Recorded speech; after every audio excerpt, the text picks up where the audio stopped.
On today's edition of Cronkite Sports Live, Arizona State hockey is a bubble team in every sense of the word. We'll bring in our trio of reporters to break it all down. Sun Devil baseball was in La La Land over the week. They split a series against UCLA. We've got highlights and more on an improved pitching performance coming up. The struggles continue on the hardwood for Bobby Hurley and ASU men's hoops as they've now tied a program record with 8 straight losses at home. All that and so much more coming up on Cronkite Sports Live.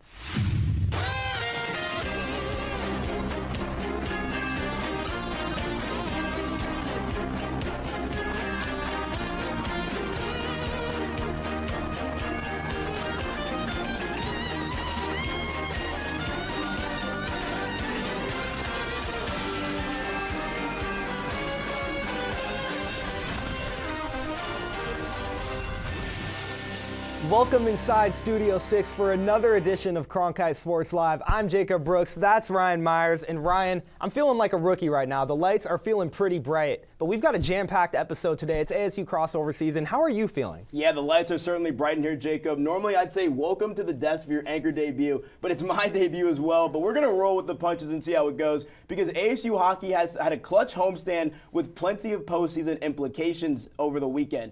Sun Devils hockey faces a must-win scenario coming up after an impressive split against the top team in the nation, where ASU knocked off number 3 Western Michigan, winning 5-3 on Friday. They now have 2 games remaining in the regular season, as a road trip to Omaha will certainly decide their NCAA tournament fate. Here's what head coach Greg Powers had to say on Friday's victory. We gained a lot of ground, right? And while you may not see immediate an immediate jump, it's going to help us when it all comes down to the end of when that matters. This win's going to be big for us. And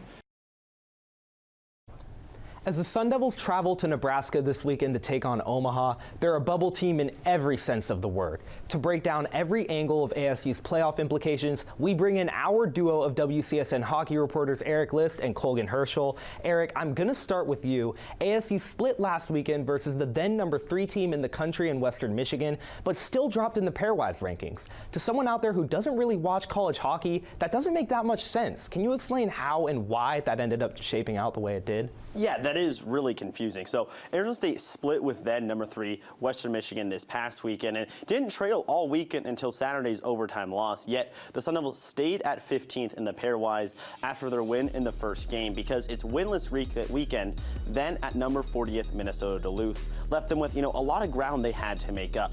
Now, they would have had a chance to move up if they had won Saturday's game, but they didn't, and they dropped to 16 because of that loss to the Broncos. And what didn't help them either was number 16 Penn State won and tied versus top-ranked Michigan State to leapfrog ASU in the standings. But despite the drop, ASU still had an impressive weekend, becoming the first NCHC team this season to beat Western Michigan in regulation, while its 8 goals were the most the Broncos have given up in a series all season. So Colgan, I'm going to turn to you now. Given that explanation of ASU's standing in the pairwise, can you just kind of give a broad analysis of where everyone's shaping up in the pairwise right now? Yeah, so Arizona State is currently set at number 16 in the pairwise rankings, which has 2 conference leaders behind them in number 27 Holy Cross and number 17 Minnesota State. This would mean that Arizona State would need to jump up to number 13 in the pairwise rankings to have a shot at an at-large bid to the NCAA tournament. Now, while that's going on, the RPI for number 16 ASU and number 11 Michigan is razor thin, 0.008 of a point. This means that the pairwise is all so close right now, and Arizona State this weekend will have a shot to move up against number 28 Omaha in Omaha this weekend and have a chance at getting an at-large bid. So, Eric, I'm going to swing it back to you now. ASU moving to the NCHC was supposed to give the team a much greater margin for error because of how good the NCHC has been historically in college hockey. Why hasn't that been the case this year? Yeah, Jacob, it has actually a lot to do with the conference performance and non-conference. ASU went 6-4-1 in non-conference games this season. 3 of the losses in that tie as well were against teams who are now currently in the top 10 in the pairwise. And the pairwise formula really takes into account the caliber of your opponents. And Greg Powers would agree that saying ASU's non-con wasn't bad. But NCHC teams as a whole played 22 total games against non-conference teams who are now currently ranked in the top 10, but they won just 6 of those games. There's a handful, of bad losses sprinkled in there as well. So much comparison within the pairwise like that has really affected how ASU has moved this year. Power says, though, that they're in a position now where a good weekend at Omaha would see them climb the ranks in the pairwise. And remember this, teams get more points in the pairwise for winning on the road than they do at home. Also, ASU needs just 3 NCHC points this weekend to clinch home ice in the NCHC quarterfinals. Appreciate your time as always, Eric. I'll let you get back to it. And now, final question for you, Colgan. Heading into this weekend's matchup against Omaha, what can fans expect to see in the second series between these two teams? Yeah, so like you mentioned, they faced off in November. ASU and Omaha, they split that series here in Tempe. But this series is going to look a lot different. ASU is getting the return of Bennett Shimmick back after he didn't play in that series, and Cruz Lucius missed the entire first half, so he'll come back for the Sun Devils. Now for Omaha, they'll get their starting goalie, Simon Latkozy, who Coach Powers alluded to as the best goalie in the NCHC. He was out with injury along with the other 2 during that series. The Mavericks have an impressive 6-1-1 record versus the Sun Devils at home since 2015. Haven't lost a game to an NCHC opponent at Baxter Arena since November 9th versus Western Michigan. This series could be decided by the power play as well, as Omaha is sat around 22%, but ASU is 3rd in the nation at 27.6% when a man up. The Sun Devils will enjoy a bye week next week after facing number 28 Omaha this weekend in Omaha. Thank you for your time, Colgan. Puck drop for ASU hockey's first game against Omaha is tonight at 6:07 p.m. Arizona time. Now, despite losing their final home game of the season, Sun Devil hockey still finished with the winning record at Mullet Arena. Our WCSN hockey reporter Zach Nicolaitis has more on the Sun Devils' turnaround in Tempe. That's a wrap on hockey at the Mullet, at least for now. The Sun Devils played their last home game of the regular season last Saturday night against Western Michigan. To recap its time in familiar territory, ASU notched 9 wins in 16 contests, including thrillers such as taking down the reigning national champion Denver Pioneers in overtime 6-5, and upsetting the first place in the NCHC Western Michigan Broncos 5-3. Arizona State scored 22% on the man advantage and killed off 84.6% of opponents' power plays at the Mullet. Overall, in 18 home games this season, the Sun Devils were a +2 scoring differential, outscoring the opposition 63-61. As the regular season winds down, Arizona State sits at 2nd place in the National Collegiate Hockey Conference with 44 points, behind Western Michigan, which has 47 points. The Sun Devils are in Omaha this weekend, who sit right under ASU with 38 points. In order to secure home ice in the NCHC tournament quarterfinals, a team must be in one of the 4 top spots in the conference. The Sun Devils need 3 more conference points in order to secure that position and return to the Mullet. For Cronkite Sports, I'm Zach Nicolaitis. We got baseball from the City of Angels. ASU played 2 games against UCLA over the course of the week, losing 8-4 on Tuesday, so we're rolling Wednesday's highlights instead. Bottom of the first inning, Kian Vu, usually known for his batting, but look at him there, making the diving play in the opening stanza for the first out of the game for ASU. And he also got up, giving a little finger wag, saying no, no, no. We're moving along to the bottom of the 3rd inning. On the mound, Derek Schaefer went to work. He was throwing gas, earning strikeout after strikeout after strikeout. The sophomore would retire the side, pitching a shutout through 4 innings. He finished with 5 strikeouts on the day and allowing just 2 hits overall. Job well done by the sophomore pitcher. Moving along to the top of the 7th inning now. At the plate, Isaiah Jackson rips an RBI double to right field, allowing Landon Harrison to score. The junior would put ASU up 1-0 to begin the inning. We're going to stay in the 7th inning, however, though. We see on the play here, Beckett Zavorik hits one up the gut, allowing Jackson around the bases, and the Sun Devils would go ahead up 2-0 in the defensive showdown. Zavorik with the sacrifice play for himself, allowing the Sun Devils to take the lead. Fast forward to the bottom of the 9th now. Lefty Sean Fitzpatrick on the mound. Big strikeout for the win on Jared Hawking, giving us a flex here from Fitzpatrick. ASU win the game, improving to 7-2, pitching a shutout for the first time. Baseball reporter Dominic Basella has more on the bullpen's hot start. Through a successful early season for Sun Devil baseball, they've found stability in what was once a hopeless place, the bullpen. ASU held UCLA to 0 runs in their matchup on Wednesday, in which the bullpen only gave up 2 hits in its 5 innings of work. A standout in the Arm Barn this year has been sophomore Cole Carlone. The lefty has struck out 10 batters in his 7.1 innings this year, with only 1 earned run. Along with Carlone, closer Will Koger has been solid for the Sun Devils. Outside of a blown save against Oral Roberts last Friday, Koger has been pitching lights out, with 2 saves this season and a hold against UCLA Wednesday. As a whole, the pen has looked better than years past, and if this consistency continues, ASU could find itself in sniffing distance of previous glory. Guys, Missing out on most of the 2024 season, Sun Devil baseball third baseman Nuke Contradas began his 2025 campaign with a vengeance, scoring 13 runs in just 9 games. WCSN baseball reporter Aiden O'Neill has more on the junior's bounce-back start. The road to recovery isn't easy. After Nuke Contradas suffered a back injury that sidelined him for the majority of the 2024 season, question marks surrounded the return of the key Sun Devil third baseman. Things I went through was just trying to build back confidence in myself and just reassuring myself that I still can do it. After a freshman campaign where Contradas had 40 RBI and an OPS over 800, the man at the hot corner from Oahu seemed to be one of the bright young pieces for Willie Bloomquist's squad. In his absence, Arizona State lacked a true identity at the top of the order. Fast forward to the present, Nuke Contradas is back, not referring to the injury on his tail end, but rather his extraordinary play on the field. Last week, Contradas was named Co-Big 12 Player of the Week, propelling ASU to a 6-1 record to begin the season with a .936 OPS and 3 home runs. New and company will seek to continue its hot start as the heart of the season nears. For Cronkite Sports, I'm Aiden O'Neill.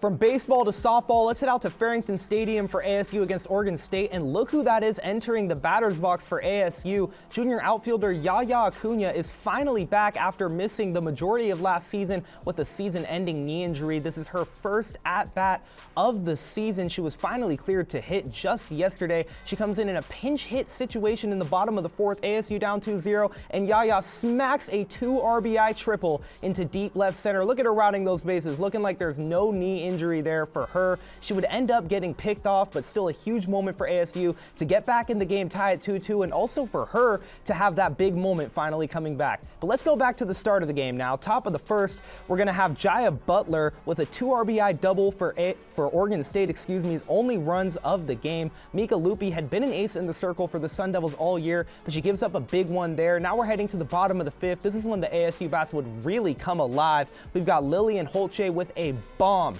into deep left center, 2-run home run, big time cushion extender for ASU, going from a 3-2 lead to a 5-2 lead, but they weren't done there. Tequila Davis would bring in a 2 RBI single. ASU entered this inning tied 2-2, then scored 7 runs in the bottom of the 5th to make it a 9-2 ball game.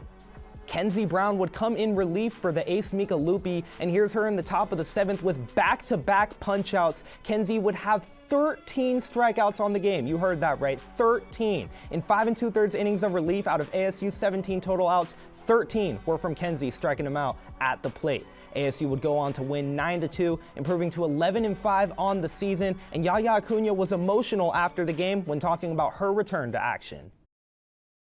I was crying. I don't know if you guys could see, but I was like, I got to third base, and Coach B's like, oh my God, like you're back and all this stuff. And then everybody's like, why is she crying? I was like, guys, they're happy tears. I was like, it was just very emotional, and it felt really great being back.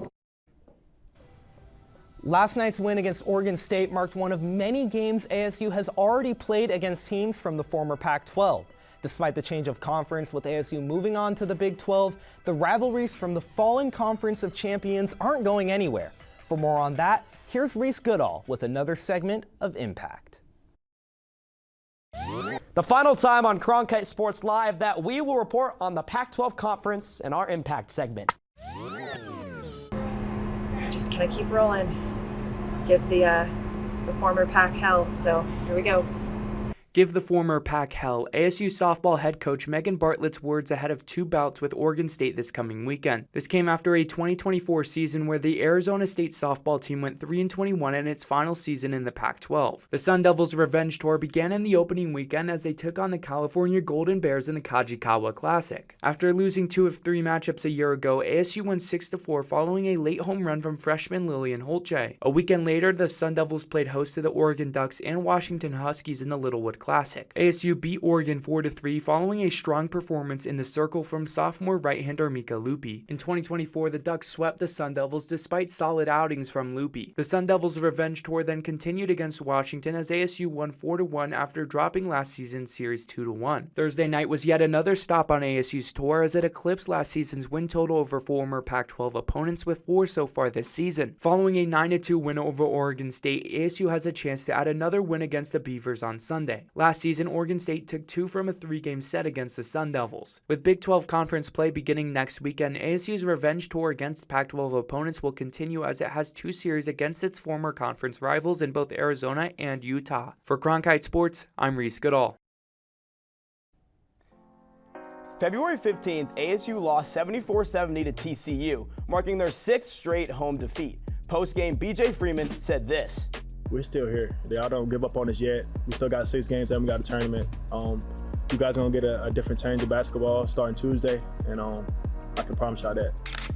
Well, that's not how it turned out. On February 23rd, Freeman was dismissed from all team activities for detrimental conduct.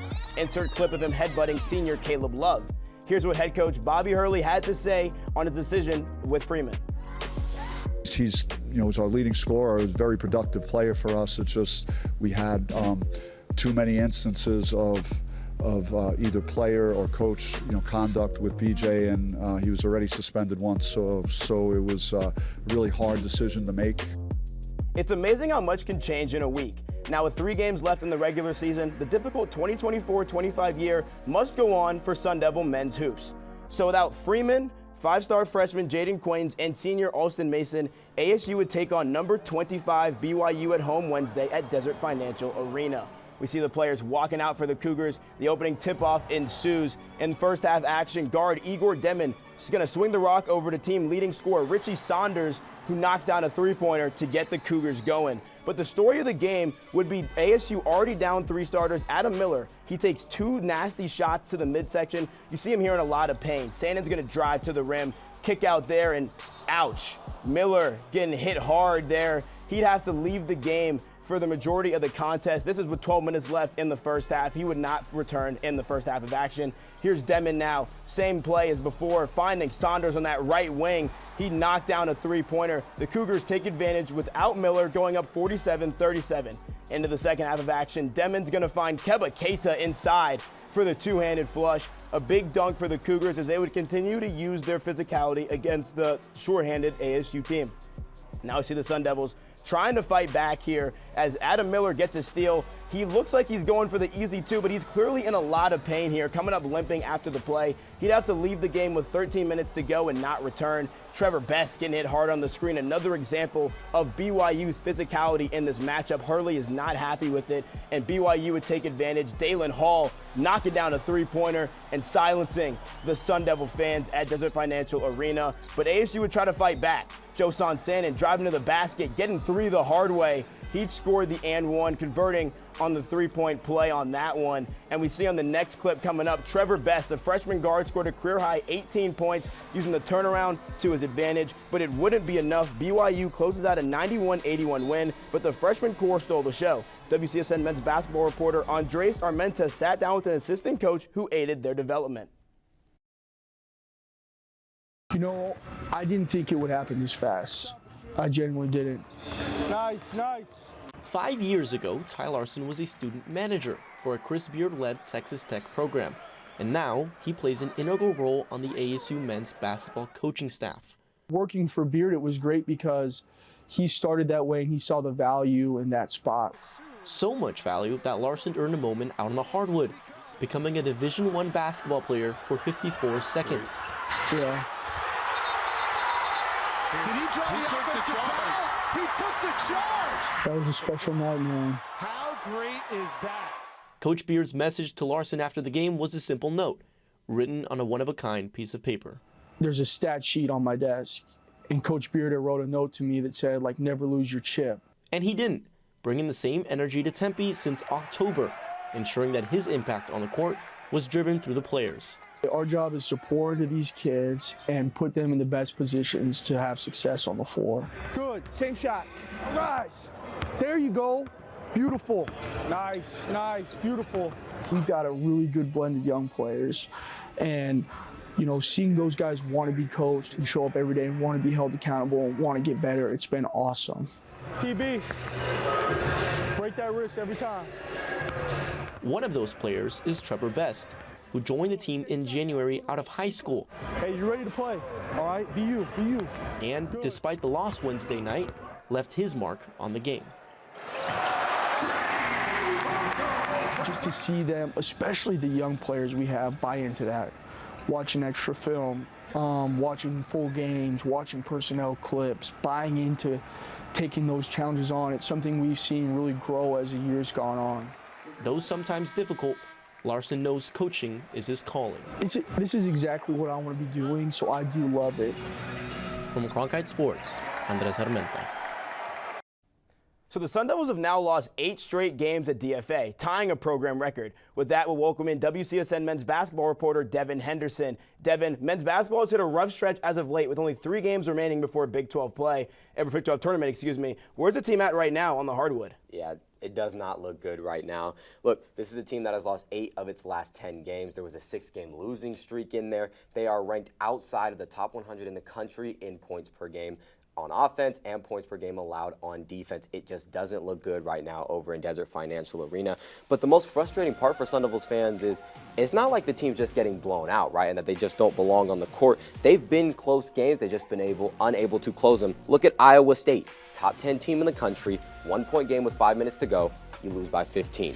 Arizona, ranked, rivalry game, 3-point game under 4 minutes to go. They lose by 8. Texas Tech, top 10 team in the country, out on the road in Lubbock, push that game to double overtime, and they still lose by 4. ASU is not a talentless basketball team. They belong on the floor with some of the best teams in the nation. They had the number 8 recruiting class in the entire country in 2024. They've just been unable to close games, whether it be because of injuries or suspensions. They just got to get it done late in games. Well, let's talk about that, Devin, because lots of off-the-court issues for ASU have led to some depleted lineups for them and over the course of the season. How worried should fans be with that in mind about how the injuries have kind of derailed their season? There should be a good amount of concern, right, on a lot of fronts. In the past month and a half alone, Adam Miller served a suspension. BJ Freeman served a suspension. Both of them got ejected twice from games. It's just been a whole litany of errors over there at ASU. And now last week, Hurley announces Freeman has been dismissed from the team, like you said, for conduct detrimental to the team. And it's just not a very stable presenting situation over there at DFA, which is an issue on multiple fronts. Look at Jaden Quaintance, right? 17-year-old 5-star freshman. He has to do another year of college before he can go to the NBA. His camp and his family's going to be looking at this situation going, is this where we want to stay for another year, or do we want to hit that portal and go somewhere else? You look at recruiting as a whole. There are some high-ranking 5-star freshmen or 5-star recruits that have ASU on their list. They haven't committed yet, but their camp's going to be looking at this situation going, do we want to go here? Is this where my son is going to have the best chance of making it to the NBA? And then head coach Bobby Hurley, he has 1 year left on his contract. He has not signed an extension yet. The school has to decide if this is going to be the man to lead the program into the future. It's just so many question marks surrounding this program. There's a lot of uneasy feelings internally, externally. There's a lot of questions. Look, they got to figure this thing out sooner rather than later, especially moving on into the future. Well, thank you for that, Devin. The 3-game roller coaster ride is near its end for ASU men's basketball. They face Utah on Saturday at 5 p.m. Arizona time. For the first time this season, an ASU women's basketball player won a Big 12 Conference Weekly Award. Graduate guard Ty Skinner was named co-Big 12 Player of the Week on Monday alongside TCU's Haley Van Lith. Skinner earned her honors after putting up 25 points against Van Lith's TCU squad and scoring 22 more points against BYU. Outside of Skinner's recent success, though, it's been a rough season for Sun Devil women's basketball. They're currently 3-14 in Big 12 play, and for more on what went wrong in a recent loss against that team down south, we bring in our Luke Lendler to break down the film. After going 1-6 in February, Arizona State women's basketball begins March with a rematch against the Arizona Wildcats, who beat the Sun Devils 66-59 on February 8th. Let's look at the film to see what went wrong for ASU against its rivals. Now, ASU was outscored 16-9 in transition against the Wildcats, and a big reason for that was how they handled the press, both on offense and on defense. Here, Ty Skinner and Jalen Brown are in all right positions, but Jai Levette is completely in no man's land. There's not a Wildcat in her zip code. And as a result, Arizona has the numbers advantage down the court. They get a long outlet inbound, and suddenly they're out and running.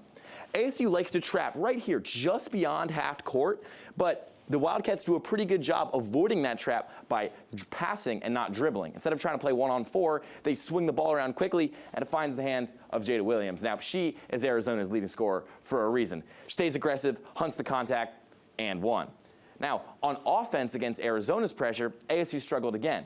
Here, Brown inbounds the ball quite quickly, nothing wrong with that, but she needs to make herself available. She doesn't do a very good job holding her hands up, flashing the ball, and giving Ty Skinner an outlet. Skinner is faced with a double team, and as a result kind of panics, doesn't really see Brown, doesn't really see Levette, and struggles to deal, dribbles it off her foot, throwing the ball out of bounds for a turnover. In the half court, ASU played a lot of 2-3 zone in this game against Arizona, and when you're in 2-3 zone, you want to do two things. You want to prevent the other team from reversing the ball side to side, and you want to communicate really well. They struggle to do both those on these possessions. Arizona starts out by getting the ball immediately to the corner off of a ball reversal.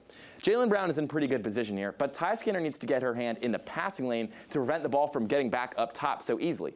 U of A reverses the ball again, and then Brown tries to communicate, telling the back line there's a shooter coming, but the communication is just too late, and Arizona gets a wide open three that they're going to knock down almost every time. It's those kind of miscommunications, and it's the poise ASU needs to have if they want to pull off the upset tomorrow. Guys? Similarly to men's basketball, another team that's been dealing with an incomplete roster is Sun Devil Golf. But don't worry, everyone, it's been for good reasons on the golf side. For more on the reoccurring theme of ASU golfers taking mid-season leaves to compete professionally, here's WCSN golf reporter Strider Bigler. Anywhere you look, anywhere you go, if there's Sun Devils kind of playing and at the top of the fields, we want everybody seeing that. So we say, yeah, wherever great golf is being played, you'll find the Sun Devils. And, you know, if we need to miss a guy for a couple events here and there, no big deal. We won't miss them for Big 12s, regionals, and nationals. That's the one they don't miss. The Sun Devil men's golf team will find themselves short-handed again this week at the Cabo Collegiate in Mexico.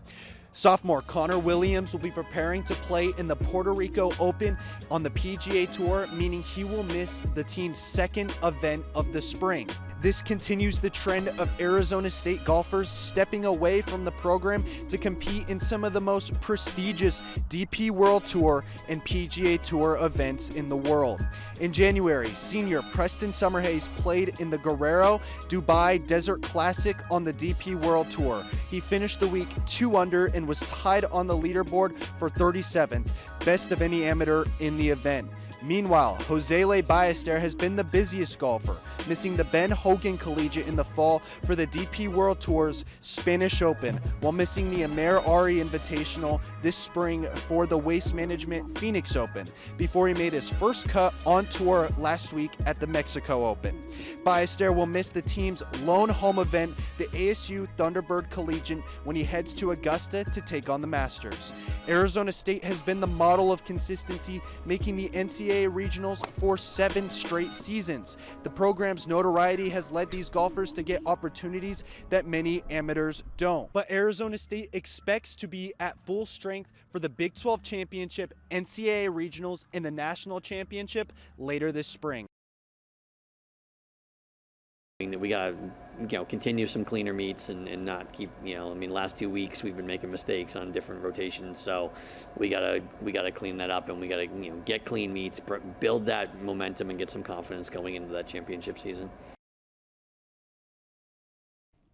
Now, Sun Devil Gymnastics can't seem to find its balance, as consistency throughout all 4 events has been hard to come by. WCSN Gymnastics reporter Emma Wakefield has all the details on ASU's struggles.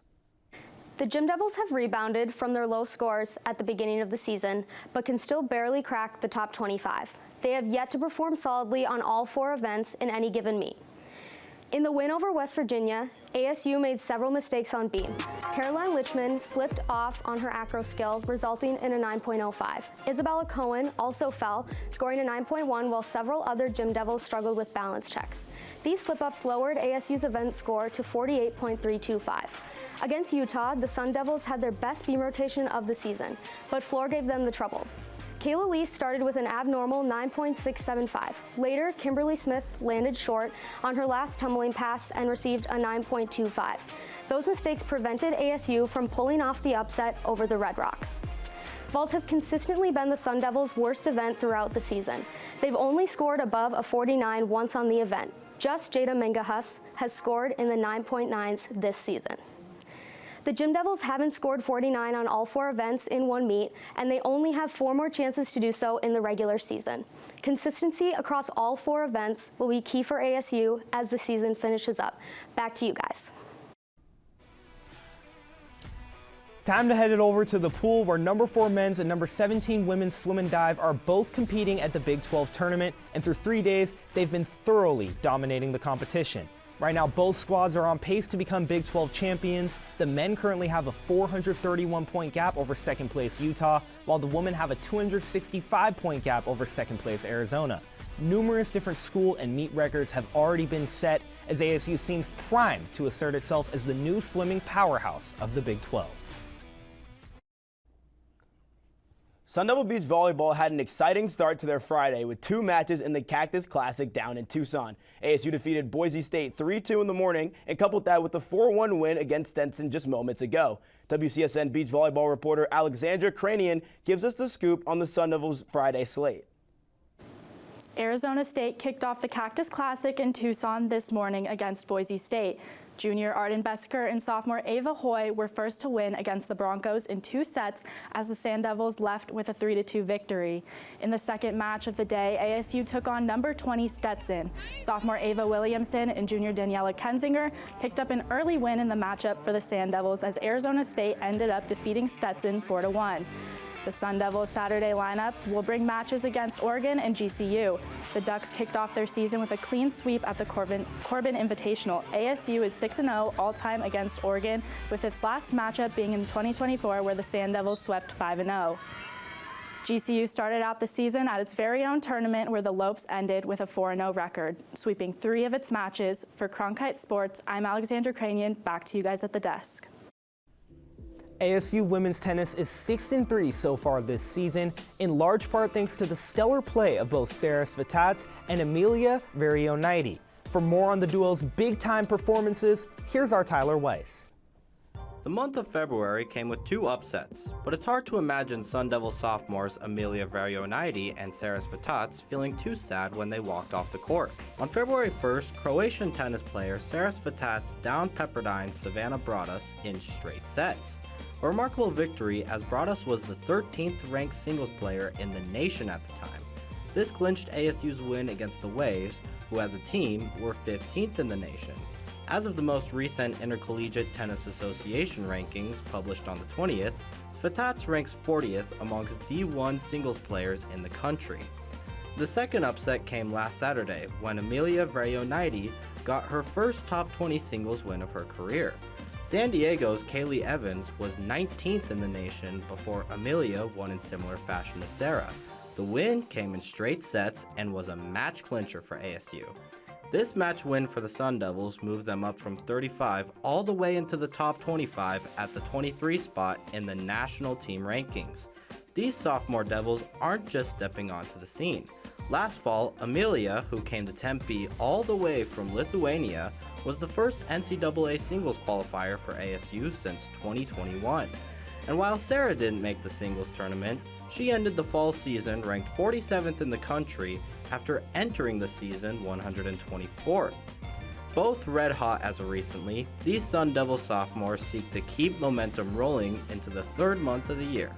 For Cronkite Sports, I'm Tyler Weiss. Let's get into some top plays. Number 4 on the ice, Cullen Potter slithering through the Western Michigan defense, scoring with a magical finish. We got more from this series coming up. Number 3, we're taking it back to softball. Let's take some more looks at some of Kenzie Brown's 13 strikeouts in her 5 2/3 innings of work. 13 of ASU's 17 team outs came from Kenzie Brown punchies, a career night for the senior reliever.